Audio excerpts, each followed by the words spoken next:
श्रीमन्नारायणीयं दशकं 28 लक्ष्मी स्वयंवरः अमृत प्रादुर्भावः च लक्ष्मीं स्वयंवरम् अमुदतिन् तोत्रम् श्रीहरये नमः। गोपिका जीवनस्मरणं गोविन्द गोविन्द। गरलं तरलानलं पुरस्तात् जलधैरुद्विजकालकालकूटम् अमरस्तुतिवादमोदनिघ्नो गिरिशस्तन्निपपौ भवत्प्रियातम् विमतत्सु सुरासुरेषु जाता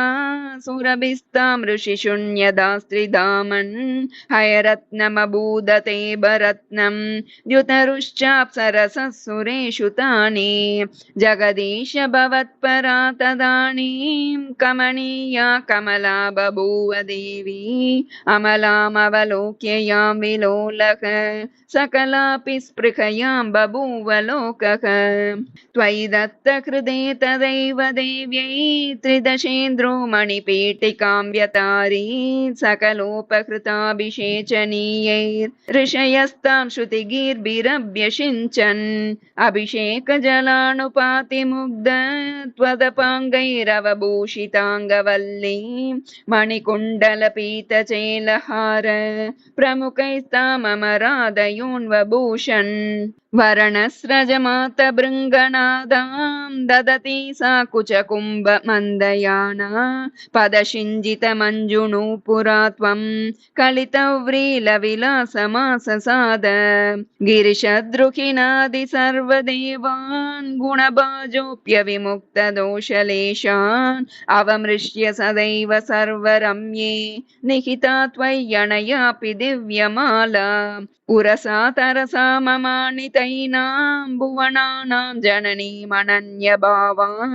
त्वदुरो विलसत्तदीक्षणश्री परिवृष्ट्या परिपुष्टमास विश्वम् अतिमोहनविभ्रमा तदानीं मदयन्ती खलु वारुणी निरागात् तमसः पदवीमदास्त्वमेनाम् अतिसम्माननया महासुरेभ्यः तरुणाम्बुदसुन्दरस्तदा त्वं ननु धन्वन्तरिरुत्थितोऽम्बुराशेः अमृतं कलशे वहन्कराभ्याम् अखिलार्तिं हरमारुतालयेश। श्रीहरये नमः। गोपिका जीवनस्मरणं गोविन्द गोविन्द। श्री कनकदारा स्तोत्रम् अंगं हरिः पुलकभूषणमाश्रयन्ति भृङ्गाङ्गनेव मुकुलाभरणं तमालम् अङ्गीकृता किल विभूतिरपाङ्गलीला माङ्गल्यदास्तु मम मङ्गलदेवतायाः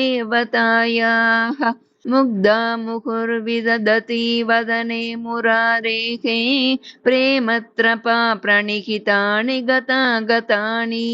मालादृशोर्मधुकरीव महोत्पलेया सा मे श्रियं दिशतु सागरसम्भवायाः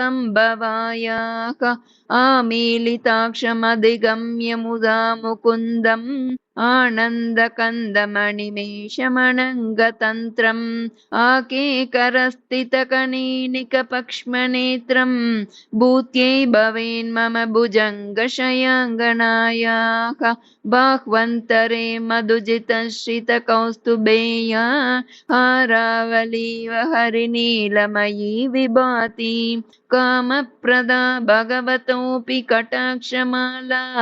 कल्याणमावहतु मे कमलालयायाः कालाम्बुदालिललितो रसिकैटभारेः दाराधरे स्फुरति या तडिदङ्गनेव मातुः समस्तजगतां महनीयमूर्तिः भद्राणि मे दिशतु भार्गवनन्दनायाः प्राप्तं पदं प्रथमतः खलु यत्प्रभावात् माङ्गल्यबाजि मधुमातिनि मन्मथेन मय्या पतेत्तदिह मन्थरमीक्षणार्धम् मन्दालसञ्चमकरालय कन्यकायाः विश्वामरेन्द्रपदविभ्रमदानदक्षम् आनन्दहेतुरधिकं मुरविद्विषोऽपि ईशन्निषीदतु मयि क्षणमीक्षणार्धम् इन्दीवरोदर सहोदरमिन्दिरायाः इष्टाविशिष्टमतयोऽपि यया दयार्द्र दृष्ट्या त्रिविष्टपपदं सुलभं लभन्ते दृष्टिः प्रकृष्टकमलोदरदीप्तिरिष्टां पुष्टिं कृषीष्ट मम पुष्करविष्टरायाः दद्यादयानुपवनो द्रविणाम्बुदाराम् अस्मिन्न किञ्चन विहङ्गशिशौ विषण्णे दुष्कर्म गर्ममपनीय चिराय दूरं नारायण प्रणयिनी नयनाम्बुवाहक गीर्देवतेति गरुडध्वज सुन्दरीति शाकम्भरीति शशिशेखरवल्लभेति सृष्टिस्थितिप्रलयकेलिषु संस्थितायै तस्यै नमस्त्रिभुवनैकगुरोस्तरुण्यै श्रुत्यै नमोऽस्तु शुभकर्मफलप्रसूत्यै रत्यै नमोऽस्तु रमणीयगुणार्णवायै शक्त्यै नमोऽस्तु शतपत्रनिकेतनायै पुष्ट्यै नमोऽस्तु पुरुषोत्तमवल्लभायै नमोऽस्तु नालीकनिबाणनायै नमोऽस्तु दुग्धोदधि जन्मभूम्यै नमोऽस्तु सोमामृतसोदरायै नमोऽस्तु नारायणवल्लभायै नमोऽस्तु हेमाम्बुजपीठिकायै नमोऽस्तु भूमण्डलनायिकायै नमोऽस्तु देवादिदयापरायै नमोऽस्तु शार्ङ्गायुधवल्लभायै नमोऽस्तु देव्यै भृगुनन्दनायै नमोऽस्तु विष्णोरुरसिस्थितायै नमोऽस्तु लक्ष्म्यै कमलालयायै नमोऽस्तु दामोदरवल्लभायै नमोऽस्तु कान्त्यै कमलेक्षणायै नमोऽस्तु भूत्यै भुवनप्रसूत्यै नमोऽस्तु देवादिभिरर्चितायै नमोऽस्तु नन्दात्मजवल्लभायै सम्पत्कराणि सकलेन्द्रियनन्दनानि साम्राज्यदानविभवानि सरोरुकाक्षि त्वद्वन्दनानि दुरितोद्धरणोद्यतानि मामेव मातरनिशं कलयन्तु मान्ये यत्कटाक्षसमुपासना विधिः सेवकस्य सकलार्थसम्पदः सन्तनोति वचनाङ्गमानसैः त्वां मुरारिहृदयेश्वरीं भजे सरसिजनिलये सरोजहस्ते धवलतमां शुकगन्धमाल्यशोभे भगवती हरिवल्लभे मनोज्ञे त्रिभुवनभूतिकरिप्रसीद मह्यं दिह्हस्तेभिः कनककुम्भमुखावसृष्ट स्वर्वाहिनी विमलचारुजलप्लुताङ्गीं प्रातर्नमामि जगतां जननीमशेष लोकादिनाथ गृहिणीम् अमृताब्धिपुत्रीं कमले कमलाक्षवल्लभे त्वं करुणापूरतरङ्गितैरपाङ्गैः अवलोकय मामकिञ्चनानां प्रथमं पात्रम् अकृत्रिमं दयायाः स्तुवन्ति ये स्तुतिभिरमीभिरन्वहं त्रयीमयीं त्रिभुवनमातरं रमां गुणाधिका गुरुतरभाग्यभागिनः भवन्ति ते भुवि बुधभाविताशयाः इति श्रीमच्छङ्कराचार्यकृत श्रीकनकदारास्तोत्रं सम्पूर्णं श्रीगुरुभ्यो नमः। पौराणिक श्रीसूक्तम्। इन्द्र उवाच नमस्ते सर्वलोकानां जननी त्रिगुणात्मिका श्रेयस्कृता च पद्माक्षी विष्णोर्वक्षस्थले स्थितां त्वं सिद्धिस्त्वं स्वदा स्वाहा सुधा त्वं लोकपावनी सन्ध्या रात्रिः प्रभा भूमिः मेधा श्रद्धा सरस्वती यज्ञविद्या महाविद्या गुह्यविद्या सुशोभना आत्मविद्या च देवित्वं विमुक्तिः फलदायिनी आण्वीक्षिकी त्रयी वार्ता दण्डनीतिस्त्वमेव च सौम्या सौम्ये जगत्पूज्ये त्वयैतद्देवि पूरितम् कान्त्या त्वयावृतं देवि सर्वयज्ञमयं वपुः अद्यास्ते देवदेवेशि योगचिन्त्य गदावृता त्वया देवि परित्यक्तं सकलं भुवनत्रयं निविष्टप्रायमवत्त्वयेदानीं समेदितं दारापुत्रास्तथा गावः सुरधान्यं धनादिकं भवत्येवं महाभागे नित्यं त्वद्वीक्षणानृणाम् शरीरारोग्यमैश्वर्यं मरिपक्षक्षयः सुखं देवि त्वद्दृष्टिदृष्टानां पुरुषाणां तु दुर्लभं त्वं माता त्वं सर्वभूतानां देवदेवो हरिः पिता त्वयैतद्विष्णुना चाम्ब जगद्व्याप्तं चराचरम् मानः कोशस्तथा कुप्यं मद्गृहं मत्परिच्छदं मां शरीरं कळत्रं च त्यजेता सर्वपावनी मत्पुत्रान् मत्सुहृवर्गं मत्पशून् मद्विभूषणं त्यजेता मम देवस्य विष्णोर्वक्षस्थलालये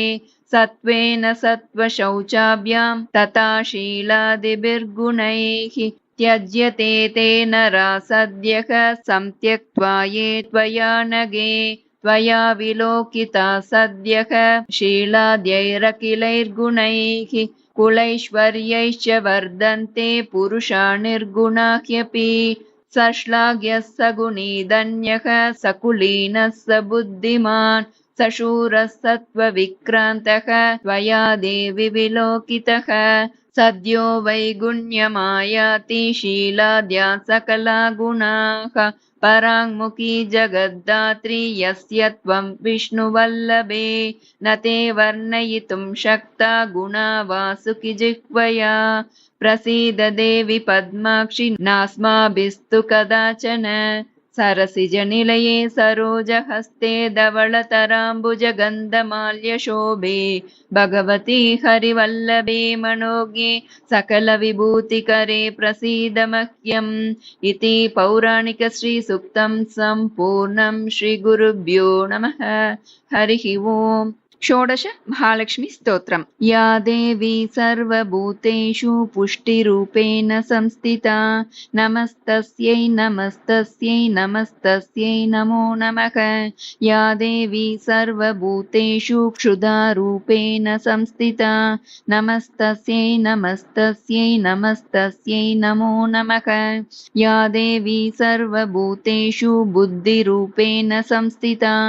नमस्तस्यै नमस्तस्यै नमस्तस्यै नमो नमः।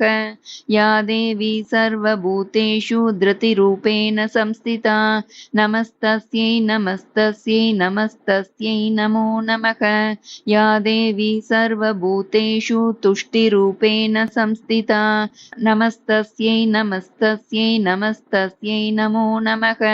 या देवी सर्वभूतेषु मातृरूपेण संस्थिता नमस्तस्यै नमस्तस्यै नमस्तस्यै नमो नमः। या देवी सर्वभूतेषु दयारूपेण संस्थिता नमस्तस्यै नमस्तस्यै नमस्तस्यै नमो नमः। या देवी सर्वभूतेषु महारूपेण संस्थिता नमस्तस्यै नमस्तस्यै नमस्तस्यै नमो नमः।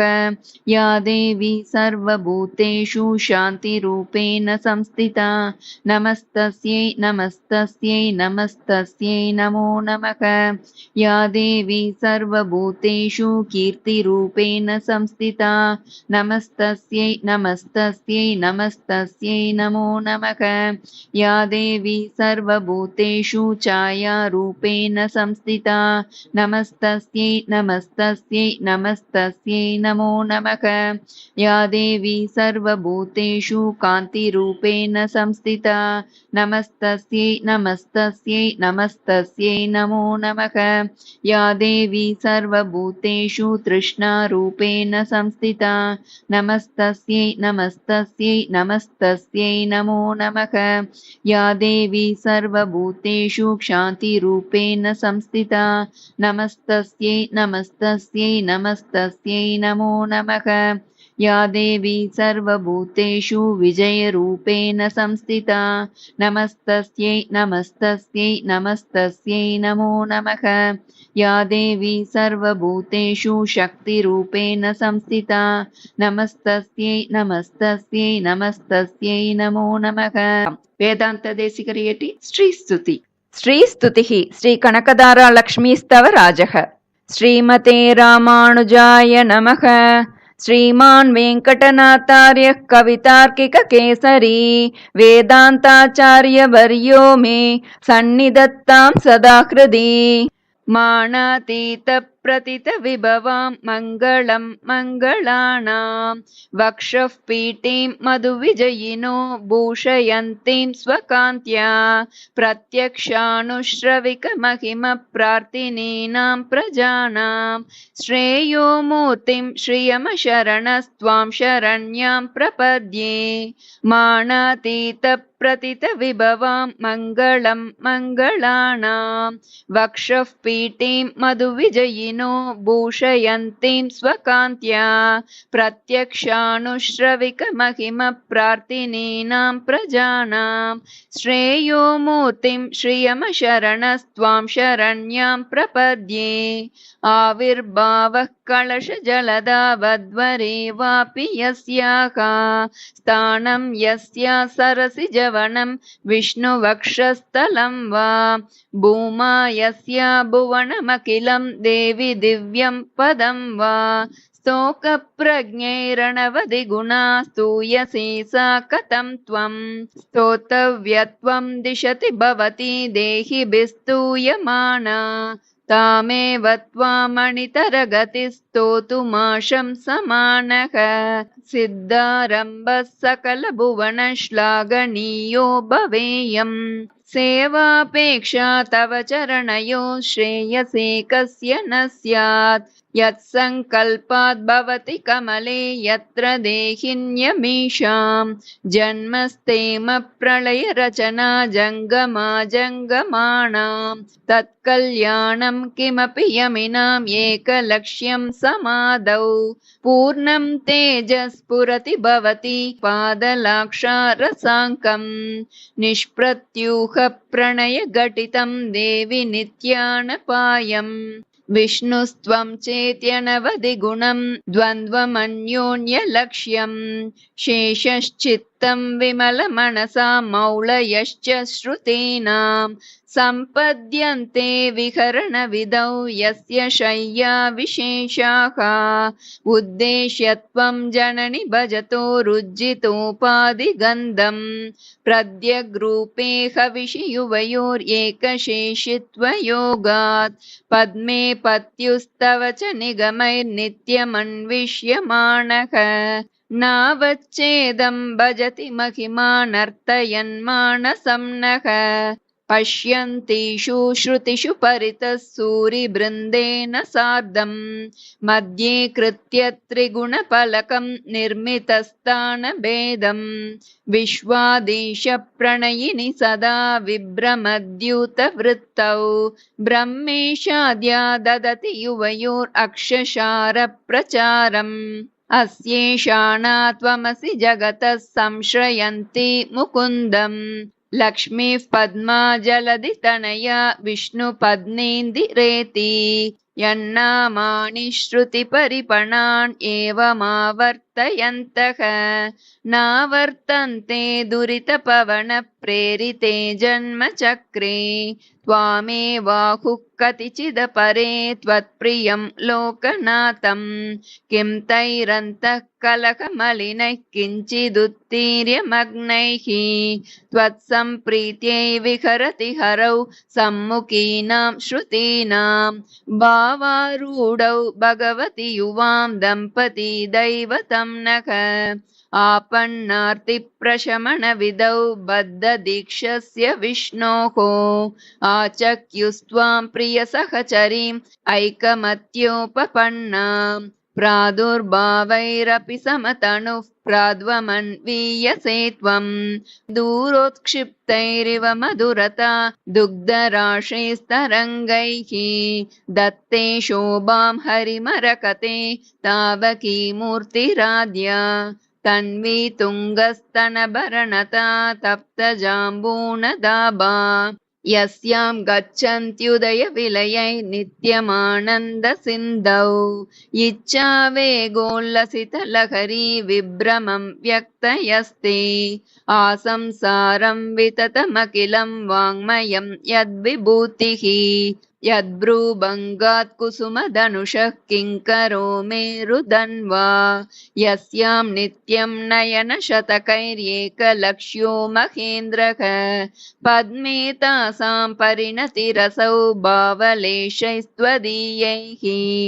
अग्रे भर्तुः सरसिजमये भद्रपीठे निषण्णाम् अम्बोराशेरधिगतसुधा सम्प्लवादुत्थितां त्वां पुष्पासारस्तगितभुवनैः पुष्कलावर्तकाद्यैः